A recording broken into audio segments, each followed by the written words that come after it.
اب جز رفع الیدین میں بھی امام بخاری رحمۃ اللہ علیہ، یہ مجھے بعد میں پتا چلا کہ امام بخاری کا ویژن، میرا تو ویژن پہلے تھا، امام بخاری کے ویژن کے ساتھ میرا ویژن میچ کر گیا کہ امام بخاری نے 122 حدیثوں والی جب جز رفع الیدین لکھی تو آپ کو پتا ہے پہلی حدیث کس شخص سے لی؟ مولا علی سے رضی اللہ تعالیٰ. انہوں نے کہا کہ مسئلہ میں ایسے ہی ٹھوک دیا نا، خلفائے راشدین تو ثابت کرو. تو پہلے انہوں نے مولا علی کی حدیث لی تاکہ ادھر ہی مسئلہ ختم ہو جائے کہ جب سیدنا علی جو اتنے بڑے امام علم کے، جو صحیح مسلم میں حدیث ہے 639 نمبر کہ جرابوں موزوں پر مسے کے بارے میں اما عائشہ سے کسی نے پوچھا کہ اس کی مدت کیا ہے، تو اما عائشہ نے کہا کہ علی ابن ابی طالب کے پاس جاؤ، وہ سب سے بڑے عالم ہیں، وہ رسول اللہ کے ساتھ سفر میں رہا کرتے تھے، وہ تمہیں بتائیں گے یہ مسئلہ. تو انہوں نے بتایا کہ مقیم کے لیے نبی صلی اللہ علیہ وسلم نے 1 دن اور 1 رات اور مسافر کے لیے 3 دن اور 3 رات موزوں پر مسے کی مدت مقرر فرمائی. یہ وہ ہیں حضرت علی، علم کا پہاڑ. تو امام بخاری نے پہلی حدیث لی سیدنا علی سے، اس کے بعد امام بخاری کے کامنٹس ورڈ بائی ورڈ سنے، پہلی حدیث کے بعد ان کے کامنٹس. امام بخاری فرماتے ہیں اسی طرح رسول اللہ صلی اللہ علیہ وسلم کے 17 صحابہ سے مجھے احادیث پہنچی ہے. اب یہ آج ایک بندے نے چوہا چھوڑا جی 17 تو باقی پھر نہیں کرتے ہوں گے، مت ماری جائے کسی کی. تو میں نے ان کو کہا کہ بھئی یہ ایک صحابی سے حدیث ہے کہ نبی کو وہاں پر فوت کیا جاتا ہے جو اس کا پسندیدہ مقام ہوتا ہے، اور اس کے راوی صرف سیدنا ابوبکر صدیق ہے. لہذا اس کا مطلب ہے باقی تمام صحابہ اس بات پہ ایگری نہیں ہوں گے کہ حجرہ عائشہ میں دفن کیا جائے. یہ مطلب ہے وہ حدیثیں ہوتی چند صحابہ سے روایت ہے، اور ذخیرہ حدیث کا تقریباً 70% 7 صحابہ سے روایت ہے.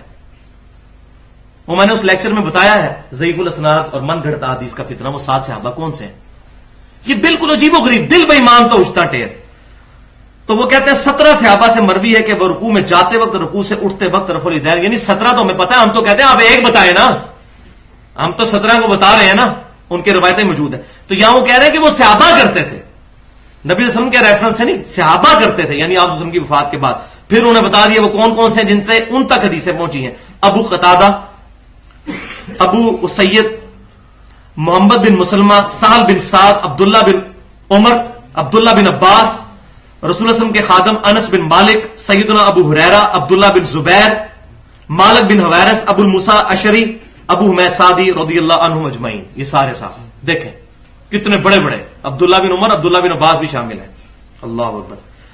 پھر وہ کہتے ہیں کہ حسن بصری رحمت اللہ علیہ سے ہم تک روایت پہنچی ہے کہ رسول اللہ صلی اللہ علیہ وسلم کے صحابہ رفع الیدین کرتے تھے، پس اس راوی نے نبی صلی اللہ علیہ وسلم کے صحابہ میں سے کسی ایک کو بھی مستثنا نہیں کیا. کوئی ایک صحابی بھی ایسا نہیں جو رفع الیدین نہ کرتا ہو رکوع میں جاتے وقت اور رکوع سے اٹھتے وقت. یہ اس کی بات ہو رہی، پہلے رفع الیدین کی نہیں. اہل علم کے نزدیک نبی صلی اللہ علیہ وسلم کے صحابہ میں سے کسی ایک سے بھی یہ ثابت نہیں کہ اس نے رفع الیدین نہ کیا ہو، اور نبی صلی اللہ علیہ وسلم کے صحابہ کی ایک بڑی تعداد رفع الیدین کی احادیث کو روایت کرتی ہے. اسی طرح علماء مکہ، علماء حجاز، علماء عراق، علماء شام، علماء بصرہ، علماء یمن، لیکن کوفی نجدیوں کا نام نہیں لیا انہوں نے. ان کی بڑی تعداد، اور یہ نجدی میں جو کہہ رہا ہوں مسئلہ نمبر 67 ریکارڈ کروا چکا ہوں، بخاری اور مسلم سے ثابت کیا کہ اہل کوفہ کو نبی صلی اللہ علیہ وسلم نے اہل عراق کو نجد فرمایا تھا، جہاں سے شیطان کا سینگ نکلا.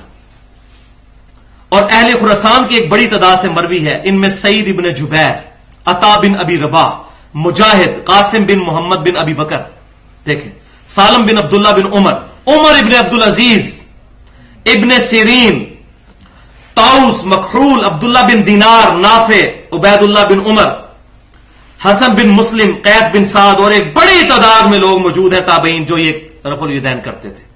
آگے پھر کہتے ہیں کہ عبداللہ بن مبارک بھی رفع الیدین کرتے تھے اور ان کے تمام شاگرد بھی رفع الیدین کرتے تھے. اہل بخارا کے محدثین عیسیٰ بن موسیٰ، کعب بن سعید، محمد بن سلام، عبداللہ بن محمد، یہ تمام کے تمام لوگ رفع الیدین کرتے تھے. عبداللہ بن زبیر الحمیدی، علی بن عبداللہ المدینی، یحییٰ بن معین، احمد بن حنبل، اسحاق بن ابراہیم رسول اللہ صلی اللہ علیہ وسلم کی ان احادیث کو جو رفع الیدین کے بارے میں ہے حق مانتے ہیں اور ان کو روایت کرتے ہیں اور اسی پر ان کا عمل ہے.